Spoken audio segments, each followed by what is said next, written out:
Hey guys, what's going on? John here from What's Spinning, here tonight to chat about this new 1975 album, Notes on a Conditional Form. The 1975 are English indie pop megastars who, if I can be brutally honest, at first annoyed the crap out of me. Their self-titled debut album, outside of tracks like Sex and Chocolate, to me, this album was an absolute disaster. Major letdown. Those tracks I just mentioned had so much swagger and so much personality, but so much of the rest of this album just seemed bland and cheesy and bloated. And sorry to say, I kind of feel the same way about their follow-up album too. This album to me had no business being well over an hour long. However, to me at least, I feel like more than ever I was seeing potential in the 1975. I enjoyed tracks like She's American, and while so much of this album kind of did bore me or just leave me in the middle of the road, their single The Sound was so good it cracked my top 50 singles of the year that it came out, so it's not like this was void of nothing. Now, honestly, after that, I kind of was not really looking forward to anything else from the 1975. But their brief inquiry into online relationships in late 2018, I thought was brilliant and really won me over. It was sprawling, inventive, very creative, and showed the 1975 taking a lot of risks with musical style and mostly really paying off with them. It seemed to me for the first time that they really filled out the shoes that they made for themselves. So here we are, new 1975 album, Notes on a Conditional Form. It's one of, if not the most anticipated album of the year so far. They've released like 9 singles from this thing. They've been all over the place, so let's chat about it. This album, in true 1975 fashion, starts off with a self-titled track. And, this is really how we're starting this album off, huh?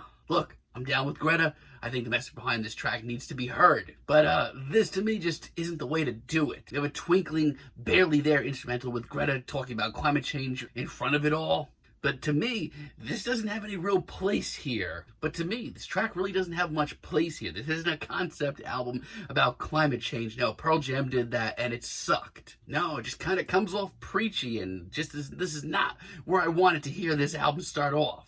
Sadly, a good chunk of this album is not really the direction I hoped that they were going. Streaming a few tracks later, I don't know, it's alright, it's very middle of the road. Pleasant on the ears, it's sweet and sunny, but you can argue if it needs to be here.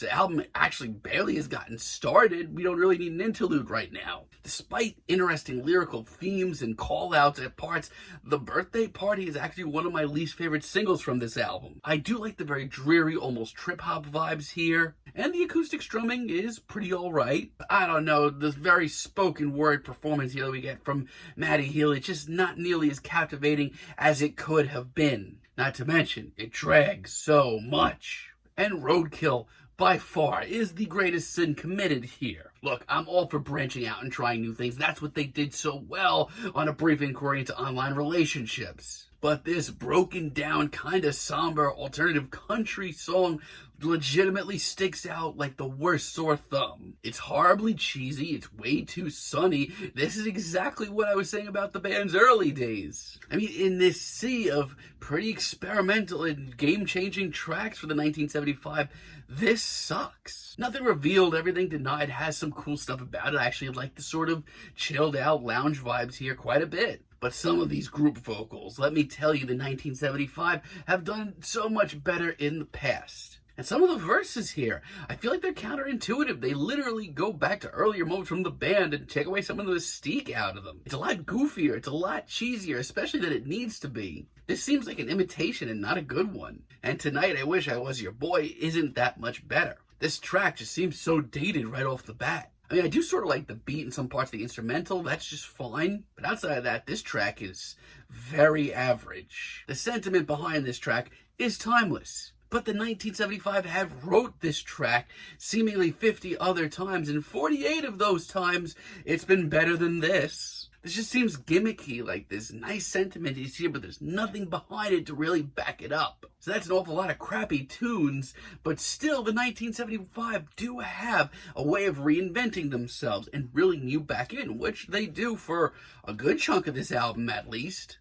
Their single People, it really excited me when I first heard it. I thought it was pretty wild, actually. If you want to talk about a wake-up call, this is it. Honestly, I really didn't expect the band to be able to nail this sound. It's more wild and off the rails than anything they've done in the last couple of years. It almost reminds me of what like Foles was doing on the second part of their album from last year. But for an energized wild rocker, this comes off pretty well. The end music for Cars, on the other hand, is a very pleasant surprise. I love the strings. I love the way that this track has a very classic vibe to it, but has some very futuristic production. They're like almost some Radiohead Kid A vibes here. It's elegant and very nice on the ears, but it's also got this really scuzzy, ugly underbelly, and that's a sound that I'm actually kind of obsessed with. This is much more than an instrumental interlude, let me tell you, it's really great. Frail State of Mind is really great. I really love the woozy synths and the pulsating beat. This track has a lot going for it. It's very, very cold, but also fluid and full of life. Maddie's vocals just bring in just enough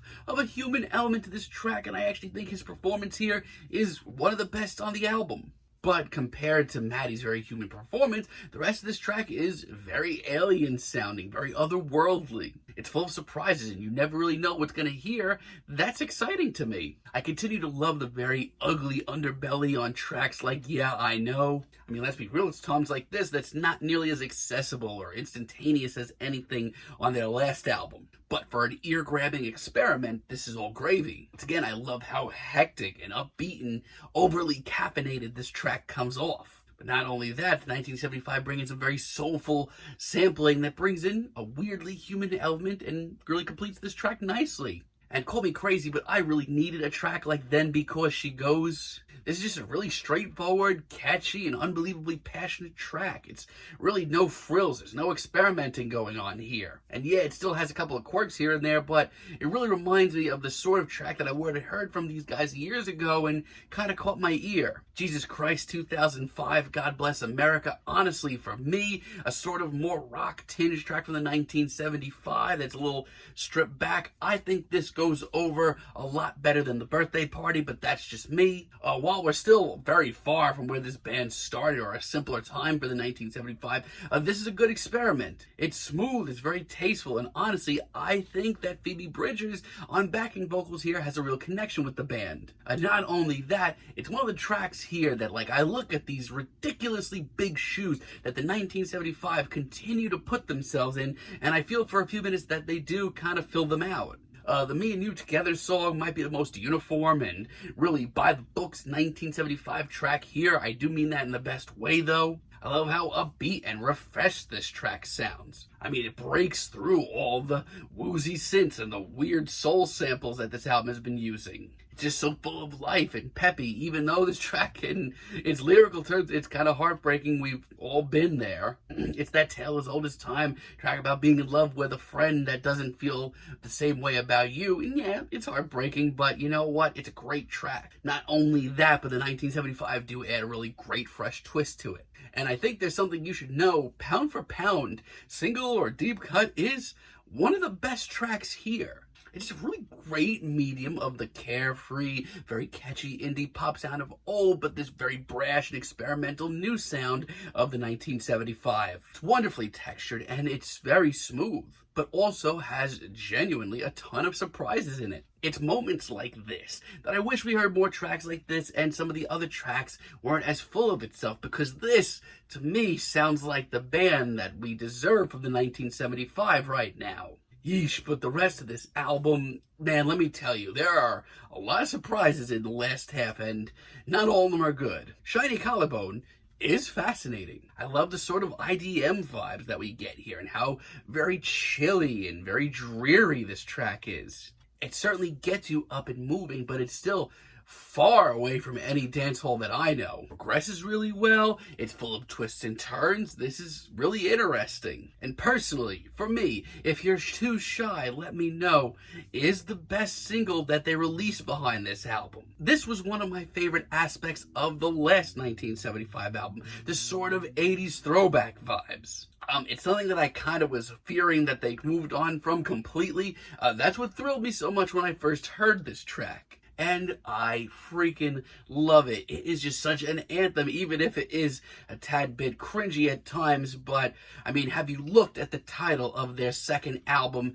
These guys have no shame, and they've been a little cringy in the past. It's incredibly catchy. The horns are brilliant and something I want to hear more and more of, and I don't even mind how long this track is. But then I'm really kind of brought back down to earth with Playing on My Mind. I mean, honestly, I hear this track and I just really wish some of these fusions that they went for came off a little bit better. Because you know what? I really love the production here, and the more electronic vibes of this track is really great. And call me crazy, but I think that Maddie's vocals with the effects and the vocal layering and all the auto-tune actually come off pretty okay. But man, let me tell you, this album has been a cheese fest. This is the cheesiest thing here. And some of the organic instrumentals, the acoustic strumming, sound out of place. And then we have Having No Head. And at this point in the album, the last thing I wanted was a 6-minute instrumental. Not only that, it's one that takes freaking forever to get going. I mean, this track in its second half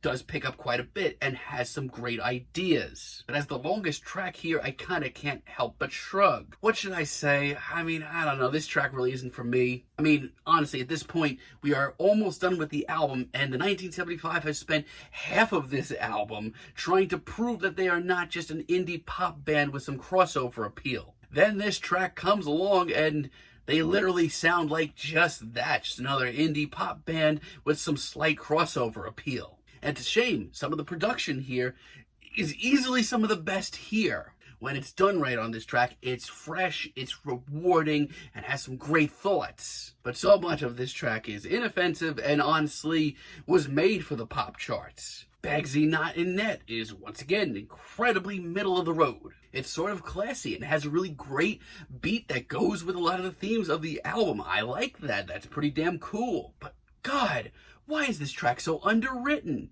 Not just a little either, like a lot. There are good ideas here, tons of them. But for me, with this, we're right back to where I was with the 1975 years ago. And I feel like I have all of the opposite problems with Don't Worry. Honestly, as far as lyrics and some of the performances go, these are some of the sweetest and most human emotions on this entire album. But instrumentally, I can think of 1,000 things more exciting than this. And just when I thought that this album was really going to leave me off with just way too many negative feelings, the 1975 pulled it home with Guys, and honestly, I love this track. It's this sort of ballad to your bros, your close friends, and it's really, really well done and heartwarming. This could have so easily been incredibly cheesy, but it's actually really well written. So you know what? I had my worries leading up to this album, and you know what? Most of them were exactly right. You know, there's a handful of tracks on here that the 1975 have pushed forward, and you know what? They sound larger than life. They're writing some of their best songs ever. However, the majority of this album is the exact opposite of what made their last album so great. A lot of the experiments don't pay off nearly as well. The 1975 continue to try and be this larger-than-life act, which honestly, you know what, they are at times, but I feel like so much of this album, if it was trimmed down to like a 15-track album, or maybe even less, this could have been actually, you know, something they could pull off, but without that, we just get a bloated mess that only really kind of nails it maybe 60% of the time. I'm feeling a strong 6 on this album, but let me know what you guys think down below. If you like the video, give us a like, give us a subscribe, and let me know down below what you would like for me to chat about in the future. And until next time, have a great day, guys.